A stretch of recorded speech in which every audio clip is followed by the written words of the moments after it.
Shin Ultraman belum tayang secara global, tapi kita gaskan aja lah bahas lagi biar kalian kenyang makan spoiler.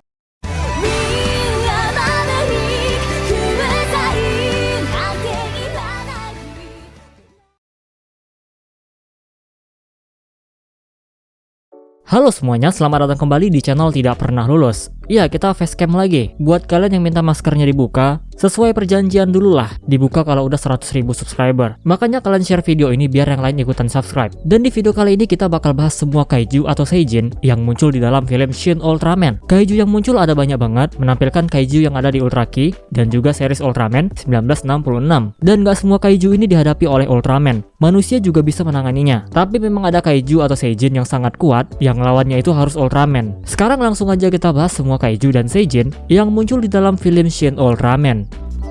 Kaiju pertama yang muncul adalah Gomez. Gomez muncul di bagian opening film ini. Gomez terbangun dari tidurnya di sebuah pertambangan dan mengamuk. Scene yang ditampilkan sama persis dengan yang ada di Ultra Ki dulu. Selanjutnya pihak militer melancarkan serangan ke arah Gomez dan berhasil membunuh kaiju itu. Kalau kalian lihat di sini Gomez sangat mirip dengan Shin Godzilla, cuma beda warna dan punya tanduk. Dan faktanya di Ultra Ki dulu, Gomez memang dibuat berdasarkan modifikasi dari Sweet Godzilla. Dan perlu kalian ketahui juga kalau Gomez merupakan kaiju pertama yang ada di Ultra Series. Jadi sangat cocok menggambarkan Gomez yang sangat mirip dengan Shin Godzilla dan menampilkannya di bagian awal sebagai kaiju pertama yang muncul di Shin Ultraman.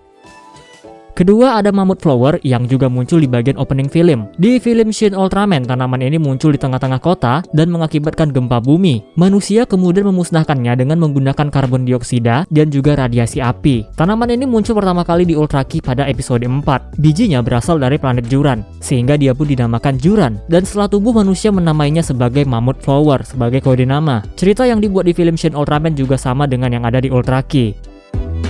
Ketiga ada Peguila yang juga muncul di bagian opening film. Makhluk satu ini muncul di kota Tokyo dan menyebarkan radiasi pembekunya, sehingga kota Tokyo pun membeku. Militer lalu turun tangan untuk mengalahkan Peguila, dan ya mereka berhasil membunuh kaiju es tersebut. Nah di series Ultra Ki, Peguila muncul di episode 5. Dia diceritakan berasal dari Antartika dan mengakibatkan kepanikan karena Tokyo membeku. Ya lagi-lagi Shin Ultraman membuat cerita yang hampir sama.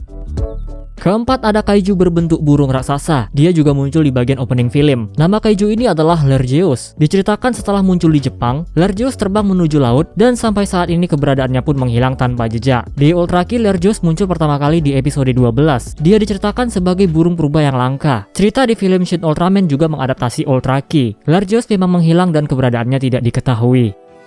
Lalu yang kelima ada kaiju berbentuk siput atau keong. Kaiju ini juga muncul di bagian opening film. Kegel memiliki ukuran yang tidak terlalu besar, hanya seukuran mobil truk dan bisa dibunuh dengan mudah oleh manusia, tepatnya oleh Triple SP. Yap, saat Kegel muncul, Triple SP baru dibentuk dan dialah kaiju pertama yang dibunuh oleh Triple SP. Kalau di Ultra Ki nggak ada satupun kaiju bernama Kegel, tapi ada yang sangat mirip yaitu Goga yang muncul di episode 24 Ultra Ki. Dan nama Kegel sebenarnya merupakan konsep awal dari Goga. Jadi nama Kegel di Shin Ultraman merupakan nama yang diambil dari konsep awal tersebut. Dan yang terakhir muncul di bagian opening adalah Pagos. Bentuknya beda banget dengan yang ada di versi Ultra Ki maupun Ultra Series lainnya. Di film Shin Ultraman, desainnya merupakan gabungan dari Gabora dan juga Neronga. Pagos diceritakan mencari sumber radioaktif. Triple SP lalu membuat rencana untuk membekukan Pagos, dan rencana ini pun sukses dilakukan. Tubuh Pagos membeku sampai ke atomnya, dan perlahan tubuhnya pun hancur. Jadi mirip-mirip dengan cara mengalahkan Shin Godzilla ya di filmnya dulu. Sama-sama dibuat membeku. Nah itu tadi adalah semua kaiju yang muncul di bagian opening dari film Shin Ultraman. Semua kaiju yang dimunculkan berasal dari Ultra Ki. Bahkan ceritanya juga ada yang hampir sama. Satu hal yang menarik di bagian opening dari film Shin Ultraman, mereka menampilkan nama Shin Godzilla. Lalu setelah itu barulah nama Shin Ultraman. Ini semakin menjadi pertanyaan, apakah Shin Ultraman berada di satu universe yang sama dengan Shin Godzilla? Ya kita skip aja dulu. Sekarang lanjut membahas kaiju dan juga seijin yang muncul di film Shin Ultraman. Yang tadi itu baru di bagian opening. Nah ini kita masuk ke bagian ceritanya. Neronga menjadi musuh pertama Ultraman saat pertama kali turun di bumi. Neronga muncul di sebuah pedesaan di dekat area pembangkit listrik dan menyerap energi listrik di sana. Serangan listriknya sama sekali nggak mempan untuk Ultraman. Merasa berbahaya, Neronga kemudian membuat transparan dirinya untuk kabur. Tapi Ultraman langsung menembakkan Coulson dan akhirnya membuat Neronga mati. Nah pertarungan ini juga menyebabkan Shinji Kaminaga tewas, sehingga Ultraman memilih bergabung dengan Shinji Kaminaga. Agak sedikit diubah ya dari versi series. Kalau di seriesnya dulu, monster pertama yang bertarung dengan Ultraman di bumi adalah Bemular. Di film Shin Ultraman ini juga Bemular sama sekali nggak muncul. Nah, kalau di Ultra Series, Neronga pertama kali muncul di series Ultraman 1966 pada episode 3. Dia juga diceritakan sebagai kaiju yang suka menyerap listrik dan bisa membuat tubuhnya menjadi transparan. Desain tubuh Neronga di film Shin Ultraman nggak jauh berbeda dengan yang ada di series, cuma lebih bulky dan penampilan yang lebih seram.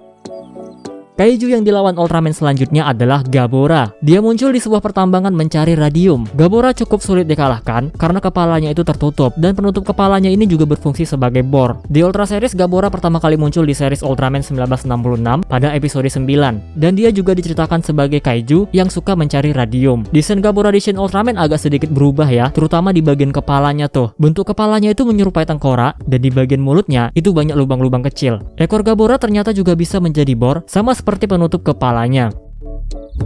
Selanjutnya ada Zarab Seijin. Admin juga nggak tahu dia ngapain dan tujuannya apa. Tapi kalau di series Ultraman dulu, dia pengen mengadu domba Ultraman dengan manusia. Dia menyamar menjadi Ultraman, lalu mengacau di kota, sehingga manusia nggak percaya lagi dengan Ultraman. Kemungkinan ceritanya juga sama sih, karena kaiju sebelumnya juga punya cerita yang hampir sama. Zarab Seijin memang berubah menjadi fake Ultraman. Lalu Ultraman dan Zarab Seijin pun bertarung di kota. Admin awalnya mikirkan kalau CGI-nya itu jelek banget. Tapi setelah menonton Ultraman episode 18, ternyata gerakannya juga kayak gitu. Jadi sebenarnya CGI-nya nggak jelek, tapi gerakan pertarungannya dibuat sama persis dengan yang ada di series dulu.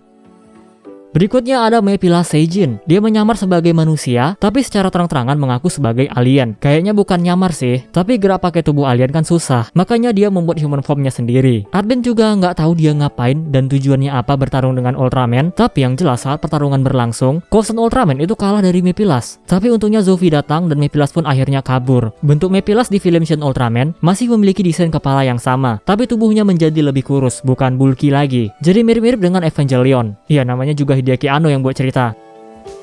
Dan yang terakhir ada Zeton. Dia bukan termasuk kaiju atau seijin sih, tapi robot. Di film Shin Ultraman, Zeton merupakan sebuah senjata pemusnah dengan ukuran yang sangat-sangat besar. Kalau dibandingkan dengan series, nggak ada apa-apanya yang di series itu. Ultraman memang berhasil mengalahkan Zeton di akhir-akhir film. Tapi kekalahan Zeton membuat ledakan yang sangat besar, yang akhirnya menciptakan sebuah black hole. Bukan wormhole ya. Dan kalian tahu siapa yang memanggil Zeton? Yap, Zofi. Zofi memanggil Zeton untuk mencari Ultraman, dan sekaligus menjadi hukuman dia. Karena Ultraman melanggar peraturan dengan bergabung dengan manusia. Sedikit informasi, dulu di konsep awal Ultraman 1966, Zofi adalah musuh akhir dari Ultraman yang memanggil Zeton. Dan di film Shin Ultraman akhirnya konsep yang batal tersebut digunakan. Nah, jadi itu dia semua kaiju dan seijin yang muncul di film Shin Ultraman. Ada banyak banget, di bagian opening aja ada 6. Ya, walaupun mereka cuma diperkenalkan secara singkat, cuma 2 menitan. Dan 5 lagi baru masuk ke dalam inti cerita filmnya. Masih banyak banget informasi yang kurang, karena memang filmnya belum tayang secara global, masih di Jepang aja. Tapi setidaknya kita udah tahu, kaiju atau seijin apa aja yang udah muncul. Yang ternyata semuanya diambil dari Ultra Ki dan juga Ultra Series Ultraman 1966. Dengan origin yang sedikit sama, dan bahkan ada yang menggunakan konsep awal yang dibatalkan. Dan ya udah, itu aja yang bisa admin bahas. Kalau ada informasi yang keliru, kalian boleh banget untuk koreksi. Dan kalau ada informasi yang ingin kalian tambahkan, komentar aja di bawah. Kita close aja videonya seperti biasa. Jika kalian suka video ini, jangan lupa tekan tombol like-nya, subscribe bagi yang belum, komen dan share juga video ini. Follow Instagram Amin Prayoga65, donasi bagi yang mau, linknya ada di deskripsi. Terima kasih telah menonton and see you next video.